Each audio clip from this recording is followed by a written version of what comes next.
The 10th time I pretended to be dead to scare my husband, I scared the secretary who was sending him home. For the first time, he lost his temper with me. Aren't you tired of acting all the time? If you really want to die, just go ahead.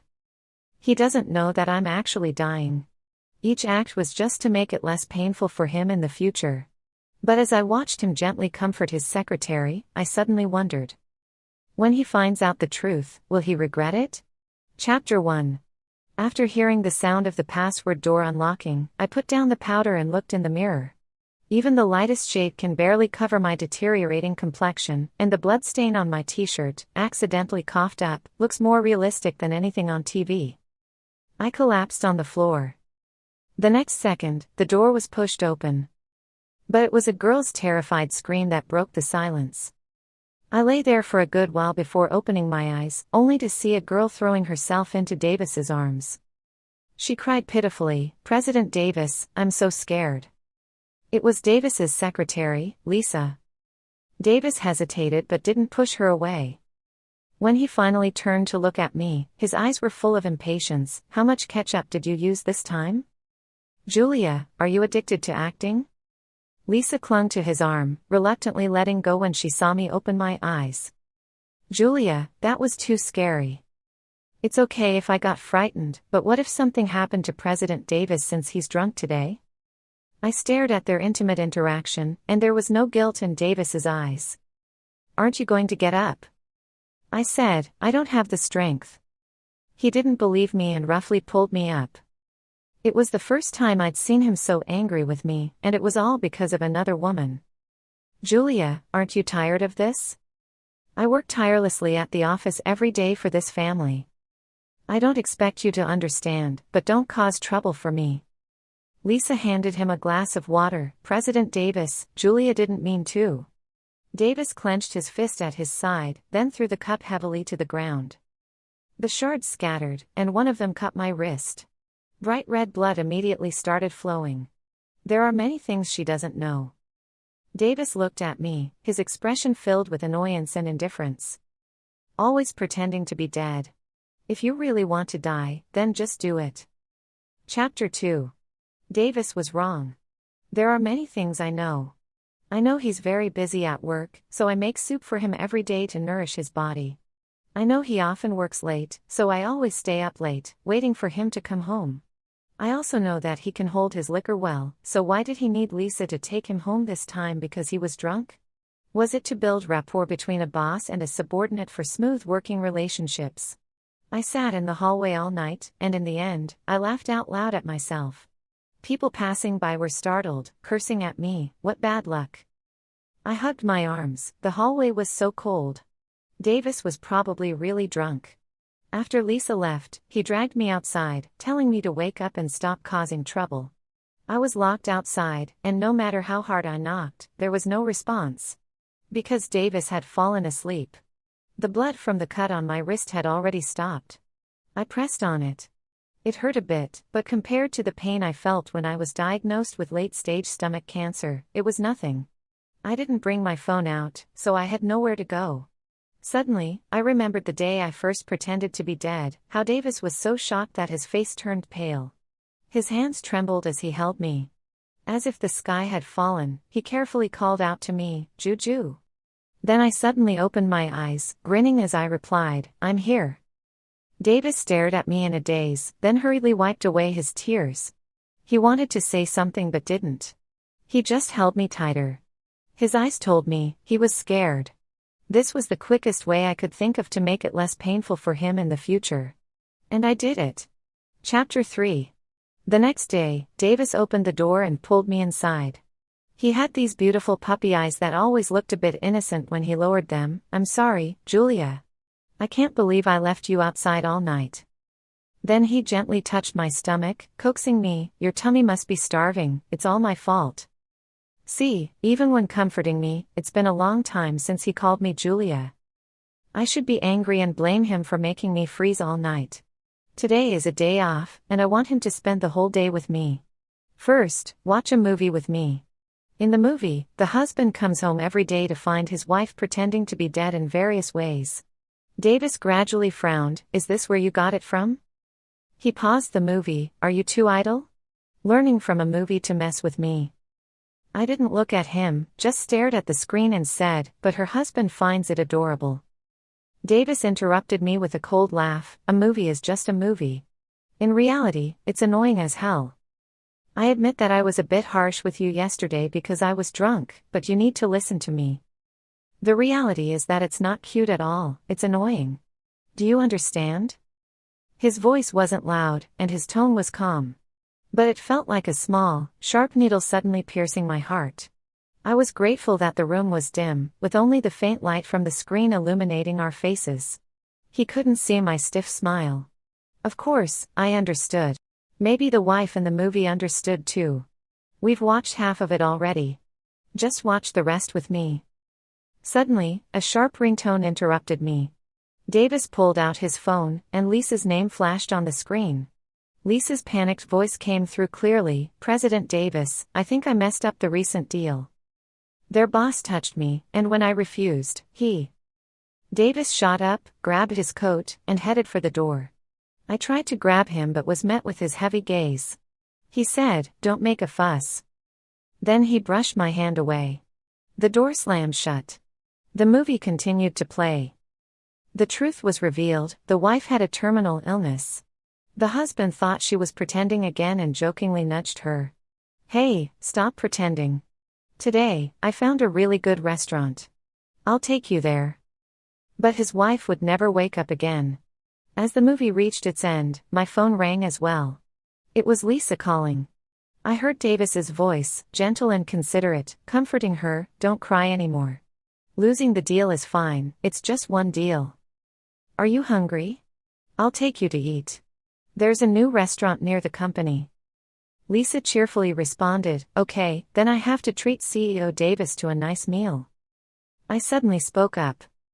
"Which restaurant? How about I join too?" Chapter 4. The air froze for a second, immediately followed by the beeping sound of the call being hung up. Lisa probably didn't expect me to speak up. But it doesn't matter, I know where that restaurant is. Because I had mentioned it before. It's a couple's restaurant. I once begged Davis many times to go with me. What did he say? He said he was too busy making money, busy supporting the family. On our wedding anniversary, he brushed me off, saying, "Julia, can you stop making a fuss?" That night, he stayed at the office. Later, I saw Lisa's post on social media. The entire company was empty, except for the two of them. Davis, without his glasses, looked relaxed, with a cup of hot tea beside him. A stark contrast to his impatience when dealing with me at home. Lisa posed for the camera with a peace sign, "Late night working together, the boss is working hard." That's when I first noticed Lisa. And now, Davis, who always refused to take me to that restaurant, was taking Lisa instead. When I arrived, I only saw Davis alone. He was leaning lazily against the car. Seeing me, there wasn't the slightest surprise on his face, just a deep drag on his cigarette. I looked at him, finished eating so soon. Not eating anymore. Davis blew a smoke ring in my direction. "Julia, you're really boring." In the swirling smoke, his gaze at me was filled with nothing but weariness. My chest tightened in pain, and I looked away awkwardly. "Where's your coat?" The car window suddenly rolled down, revealing Lisa's slightly flushed face. She sat in the front passenger seat, draped in Davis's suit jacket, biting her lip as she smiled at me. "Julia, sorry, I accidentally hit the wrong button and called your phone." Davis stubbed out his cigarette. "Get in the car. She was scared tonight, I need to take her home." Seeing me still staring at Lisa, he finally bothered to explain, "She gets car sick. It's more comfortable for her in the front seat. So, I deserve to give up my seat for her, is that it?" I found it absurd. A secretary, how precious is she? She gets taken advantage of, and her first thought is to call her boss. She gets car sick, so it's only natural she takes the boss's wife's seat. Seeing my displeasure, Lisa bit her lip. "Julia, are you upset? I'll just head home by myself." "CEO Davis, don't worry about tonight's incident. It's all my fault for being careless. I shouldn't have troubled you." After saying that, she tried to get out of the car, but Davis stopped her. He frowned. Julia, do you have any empathy at all? She's in this situation because of me. As a woman, why can't you understand her? I stared at his indignant face. She said she was taken advantage of, and you believed her. No woman would tarnish her own reputation to slander someone else. She said she accidentally dialed my number, and you believed that too? Davis paused. She's not that kind of person. I suddenly wanted to laugh. What is this? He trusts his secretary unconditionally? A scorching sense of suffocation burned through me, leaving me gasping for air. I couldn't help but bend over. I'm not getting in the car. Davis lowered his voice. What are you doing now? He grabbed my hand, opened the back door, and tried to force me in. It hurt so much. I felt like I was about to be driven mad by the pain. I'm not getting in the car. I screamed, using all my strength to shake off his hand. Davis was stunned. He has always had his way. Even when we first started dating, I was the one who pursued him. In this relationship, it was always me who lowered myself. This was the first time I stood up to him. After he came to his senses, Davis sneered, Julia, you've grown a backbone. Not getting in the car, huh? He got in the car and slammed the door shut. Then you can stay here. The car drove off right in front of me. I saw Lisa inside, tilting her head at me, adjusting Davis's jacket that was slipping off her shoulders. I stood there, dazed, for a long time. I called Davis, but unsurprisingly, he didn't answer. I opened the messaging app, typing and deleting multiple times. Finally, I sent him this. Davis, let's get a divorce. Chapter 5. I went to that restaurant by myself. A couple's restaurant, even the dish names were full of affection. The waiter paused for a moment when he saw me. Are you alone? He mumbled softly. Why would someone come to a couple's restaurant alone? I smiled and said nothing. The taste wasn't as good as I had imagined. I suddenly couldn't remember why I was so obsessed with Davis taking me here in the first place. It started raining outside, and Davis said he wouldn't care about me, and he really didn't. That waiter suddenly ran over and handed me an umbrella. You look so pale. Go home soon. No matter how sad you are, don't joke around with your health. My nose tingled. How strange. No matter how much it hurt before, I didn't feel like crying, but at this moment, I almost couldn't hold back. When I got home and opened the door, I was greeted by Davis's cold face.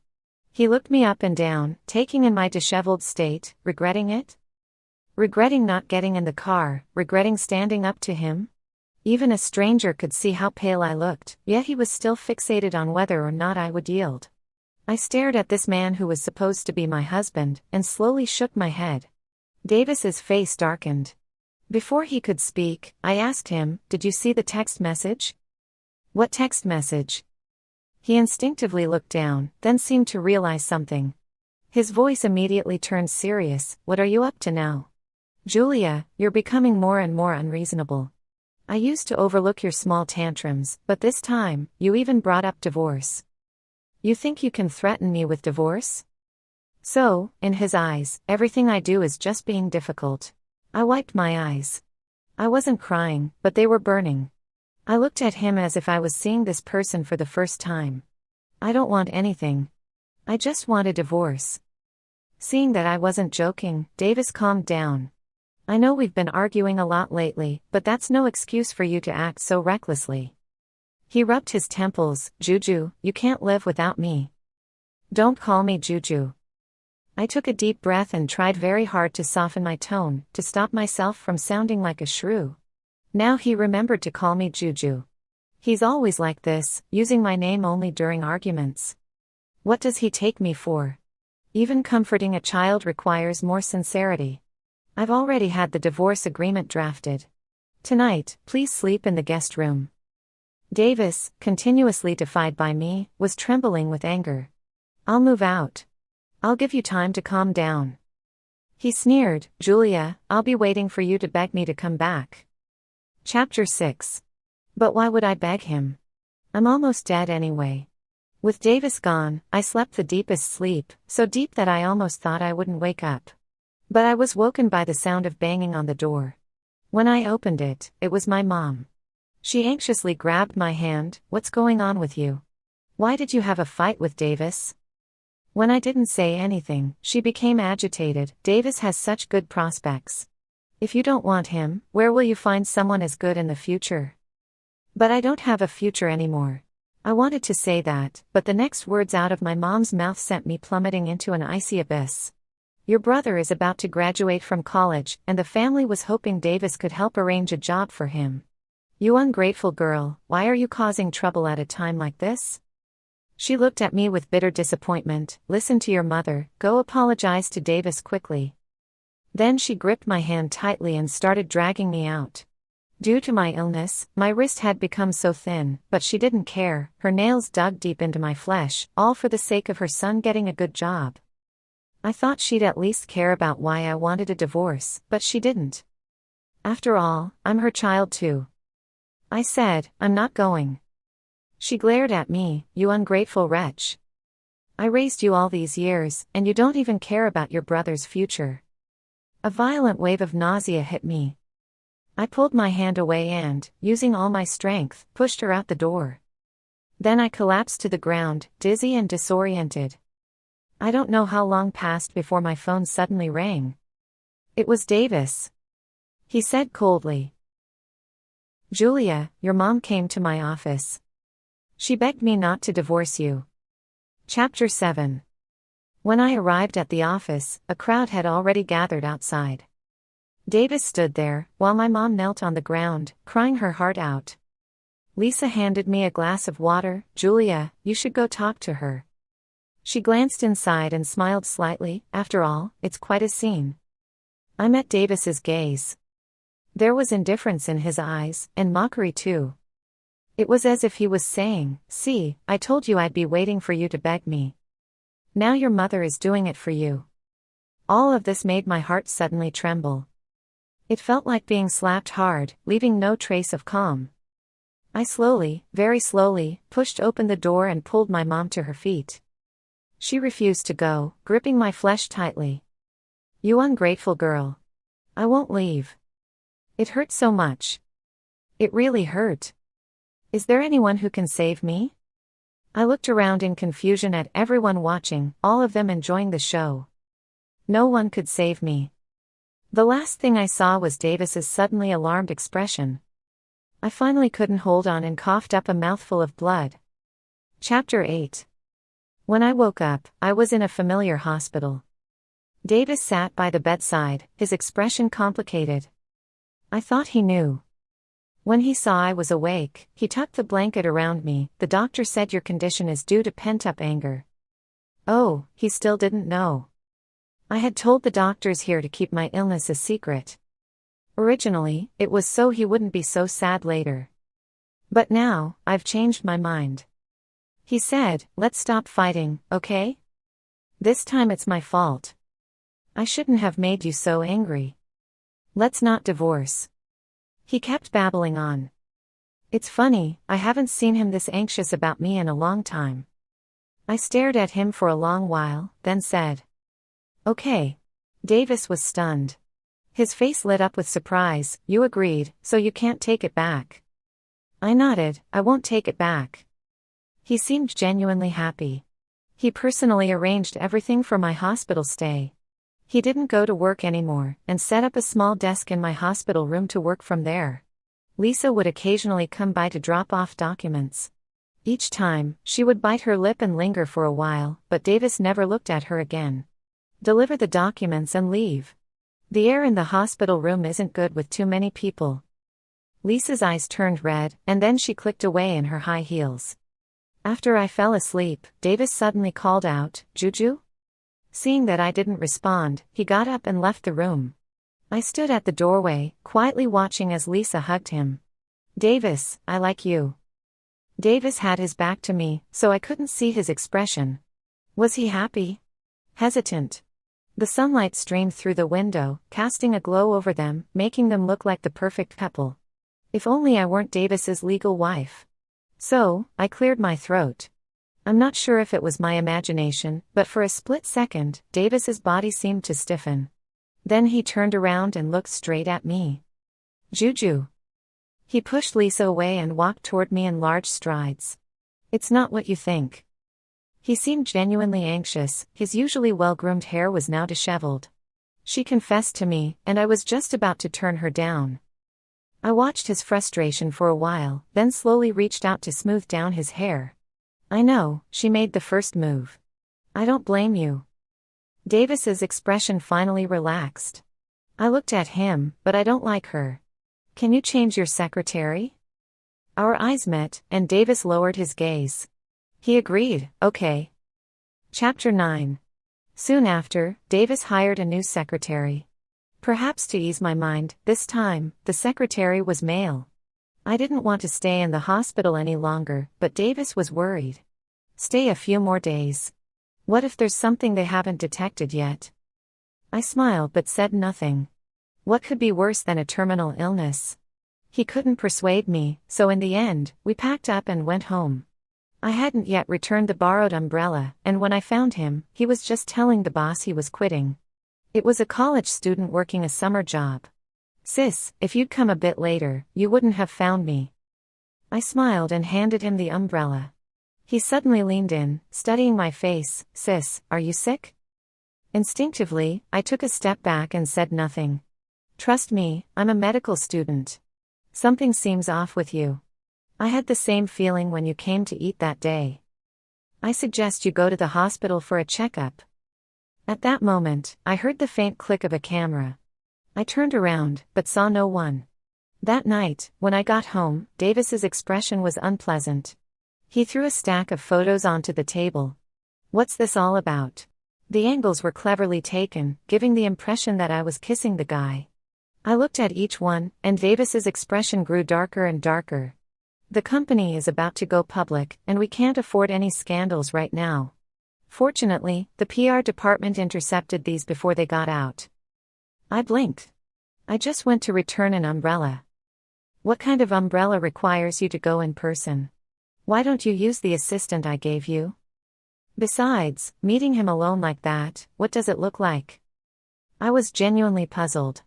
He helped me. Is there a problem with returning an umbrella? How does it look bad? We weren't even hugging. And this obvious trick of using angles, just get the boss to pull up the surveillance footage, and it can be resolved. Davis frowned and immediately questioned, do you have any sense of responsibility? You're married. Meeting another man alone is inappropriate. I was taken aback by his words. Looking at the unusually angry man in front of me, I softly asked, you're asking if I have a sense of responsibility in our marriage? Then Davis, do you? The atmosphere suddenly became eerily quiet. The anger in Davis's expression gradually faded, replaced by a hint of guilt. Just as he was about to say something, I smiled and said, I'm just kidding. Lisa's already gone. What could I be unhappy about? He lowered his eyes and looked at me for a few seconds, then suddenly reached out and hugged me, burying his head in my neck. Wife, you're the best. Chapter 10. I played along with Davis for 3 whole years. His company wanted to go public, and building connections was essential. For example, Mr. Smith and his wife had been together since they were young, growing old side by side, deeply in love. As long as Davis and I appeared to be a loving couple, we could win their favor. While Davis and Mr. Smith discussed business, I sat in the shade and chatted with Mrs. Smith. Before leaving, Davis handed me a few candies. Wait for me to come back, okay? Mrs. Smith smiled and said, oh, how sweet. The sun on the beach was warm, but I was growing colder and colder. Davis held my hand and frowned, why are your hands so cold? Maybe it's just cold hands. I wanted to explain, but it didn't seem convincing, so I cupped his face with both hands. Isn't it nice? With me by your side, you'll stay cool. He stared intently at me. I pulled my hands back and looked away. There's hot milk tea over there. Can you get me a cup? Davis followed my gaze, then seemed to pause as if he saw something. But he still said, okay. He brought over a blanket and carefully wrapped me up completely. It had been years since I'd seen this attentive side of him. Watching his back as he walked away, I suddenly wanted to call him back. Davis, I don't want the tea anymore. Don't go, okay? But he didn't turn around, only saying, "Stop it." Then he strode off in that direction. The direction where Lisa was. I had seen her a long time ago. Her beautiful face, paired with a bright red dress, made her stand out in any crowd. She had been watching us for a long time. And as expected, once my husband noticed her, he went over to her. Mutual affection. I huddled under the blanket. In a summer where everyone was wearing light clothing, I felt like an outcast. It seemed like I slept for a long time. Someone touched my head. I thought it was Davis, but when I opened my eyes, it was Mrs. Smith. "Why are you sleeping here all alone?" Alone? So I understood that Davis never came back. He went to get me some milk tea. When Davis returned and saw Mrs. Smith, his expression changed slightly. Mrs. Smith invited him to sit down, so attentive. "Julia said the milk tea she wanted was quite far, and you really went out in this scorching sun to get it." Davis was stunned and handed the milk tea to me. He lowered his head slightly, his messy hair covering part of his eyes, making him appear unusually embarrassed. Only I knew that the milk tea had already gone cold. Davis slowly took my hand, intertwining our fingers. Amidst Mrs. Smith's praise, I drank the cold milk tea, sip by sip. It tasted awful. Chapter 11. I meticulously arranged a curtain call for my death. On the day the company went public, Davis was exceptionally excited. He lifted me up and spun me around. "Julia, I'm finally going to make it." I gently wrapped my arms around his neck and said nothing. He pinched my wrist bones with his fingers. "Why have you lost so much weight?" After I fell ill, I had already become nothing but skin and bones, but he only noticed it now. The pain returned. Leaning against his chest, I trembled slightly. He was still immersed in his own joy. "I'll earn more money in the future and fatten you up." But one should never make declarations too early. The higher the flag is raised, the harder the fall. Davis stood on stage, delivering his final speech. When it came to the thank yous, he mentioned me. He said he was grateful for my companionship over the years, for the nights I stayed up for him, and for the soups I made. He said without me, there would be no him today. Finally, he said he loved me. I looked into his eyes and seemed to see a glimpse of the 20-year-old Davis. 3 years, and everything had changed. Davis invited me on stage to prove our loving relationship one last time. The projection suddenly lit up. He looked at me affectionately. "For 3 years of marriage, I've documented every little moment." His voice abruptly stopped. Under his suddenly pale expression, I turned to look at the screen. One by one, the photos displayed were of him and Lisa together. The audience was in an uproar. Davis gripped my hand tightly. "Turn it off." It couldn't be turned off. All the backstage operators were arranged by me. Releasing such a scandal during the company's public listing event, with so many eyes watching. Davis was finished. For the first time, I exercised my rights as Mrs. Davis to stab him in the back. Surprised, "Davis? This is my farewell gift to you." The video that was supposed to prove our loving marriage instead turned into evidence of his affair. Davis's eyes were bloodshot as he smashed the projector in a frenzy. The projector shattered on the ground, broken into pieces. Just like our marriage, torn apart. The audience dispersed, and the media frantically took photos of us. They even dragged someone out. It was the main character from the video, Lisa. Her evening gown was wrinkled, and her carefully applied makeup was ruined. She was surrounded by the media, relentlessly questioned. "You knew all along." Davis stared at me, gripping my hand tighter and tighter. As if he wanted to strangle me. My vision darkened, and I suddenly coughed up a mouthful of blood. Davis froze, stepping back. I smiled through tears. "Davis, you're finished, and Lisa won't get away either."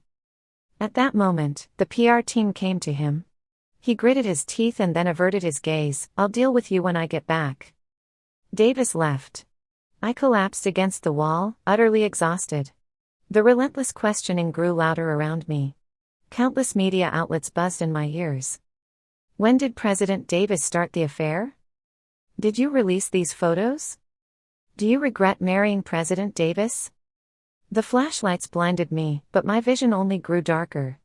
I closed my eyes and smiled. "I regret it.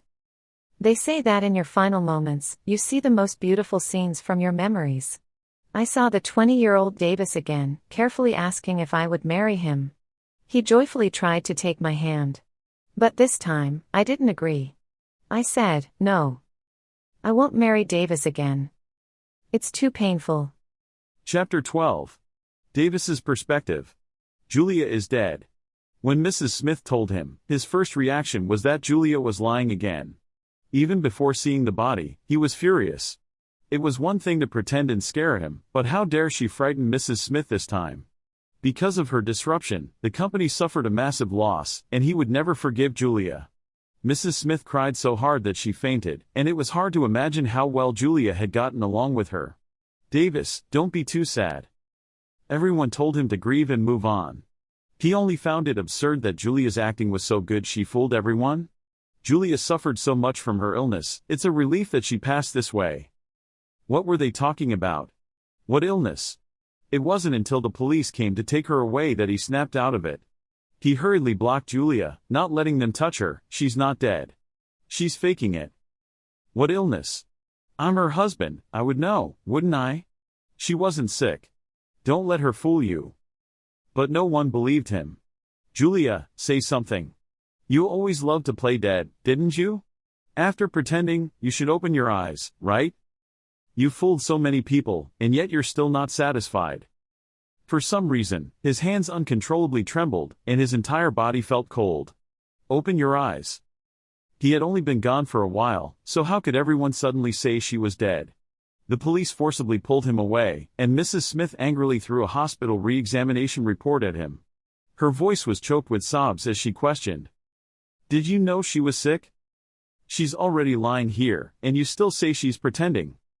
His hearing seemed to fail him. Mrs. Smith's sobs echoed in his ears intermittently, like a red, drizzling rain, pitifully eroding his eardrums. Davis, I thought you truly loved her, but you didn't even know she was ill. You cheated with your secretary, and now you say such things. He widened his eyes, instinctively wanting to retort. But he suddenly realized that there had been clues all along, he just never paid attention. Like when Julia suddenly started pretending to be dead, or when her face grew increasingly pale. And also, the increasingly affectionate glances she gave him. He clutched his chest, the pain in his heart was so intense that it felt like he couldn't breathe, gasping for air. And now, all he could do was watch as Julia was taken away by the police. He wanted to chase after her but was pinned down by dozens of people. As Mrs. Smith was about to leave, she said, "You don't deserve her." Chapter 13. Davis's perspective. There was actually nothing overly inappropriate between him and Lisa. Julia misunderstood his relationship with Lisa, and he had always been too lazy to explain. At most, they hugged a few times. They hadn't really done anything, so why was Julia so angry? In his frustration, hurtful words slipped out. He even said that Julia should die. Emotional betrayal is still betrayal. It wasn't until much later that he realized the cruelty of his actions. He thought that as long as nothing physical happened, he hadn't wronged Julia. At most, they hugged. What's the big deal? In the business world, it's just part of the game, nothing more. So, he accepted Lisa's advances without guilt. Then, one mistake led to another, and there was no turning back. After this incident, the company's stock plummeted. All the work he had done over the years was ruined, and he was removed from his position as CEO. Lisa was kicked out of the company, never to be hired again. These scandals would be recorded in her resume, directly affecting her future job prospects. Any decent company wouldn't hire her again. This was their retribution, Julia's revenge. Chapter 14. Davis's perspective. After using all his money to fill the company's financial gaps, all he had left was the house he shared with Julia. Until the moment he opened the door, he still held on to a sliver of hope. It was just a dream, right? If he opened the door, Julia would be there, waiting for him. The room was pitch black, and he didn't even dare turn on the lights. If Julia were there, she'd definitely whine about why the lights weren't on, asking if he was trying to scare her to death. Yes, she was afraid of the dark too. But later, he had abandoned her for someone else. All because of a grudge. The computer was in sleep mode, faintly glowing. He suddenly remembered the day Julia had pulled him to watch a movie. It took him several tries to click the mouse because his hands were shaking so badly. Cold sweat soaked the surface of the mouse. A wife pretending to be dead, a doting husband. He sat frozen on the couch, watching the entire movie. In the end, the truth was revealed. The wife pretended to be dead because she had a terminal illness and wanted to make it easier for her deeply loving husband when she eventually passed. The husband in the movie found his wife adorable. But what did he think of it at the time?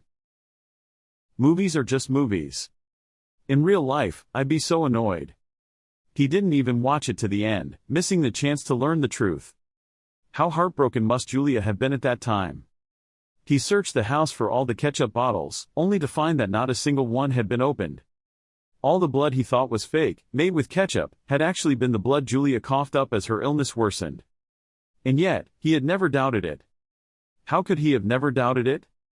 Later, one day, the house caught fire. The blaze was fierce, and by the time he got back, everything was gone.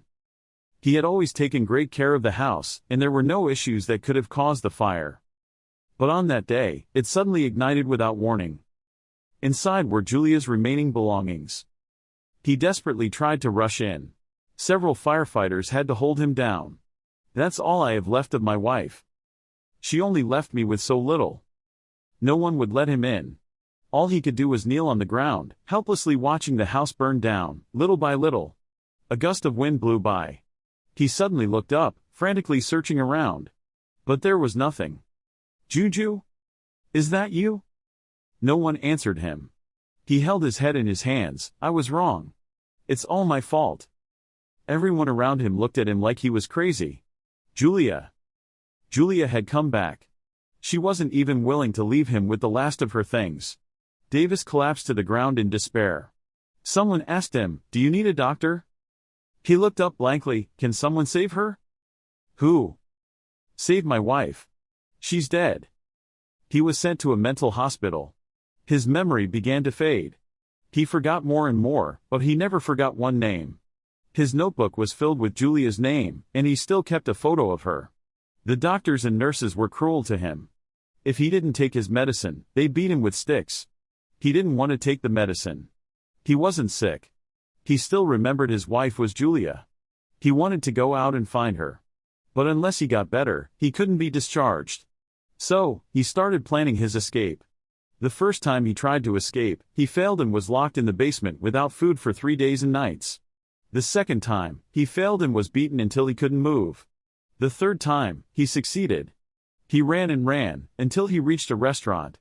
He took out Julia's photo and asked, "Do you know my wife?" Someone did remember Julia. She was the only one who would come to a couple's restaurant alone. Her face was so pale that even we, as strangers, could tell something was wrong. How could her family not care? She said she once had a husband who loved her very much. But now, she can't find him. Hearing this, his eyes suddenly widened, and he stumbled out of the restaurant. The sunlight hit him, but he only felt bone-chilling cold. He gritted his teeth and steadied himself. After a long time, he finally wiped away the tears on his face.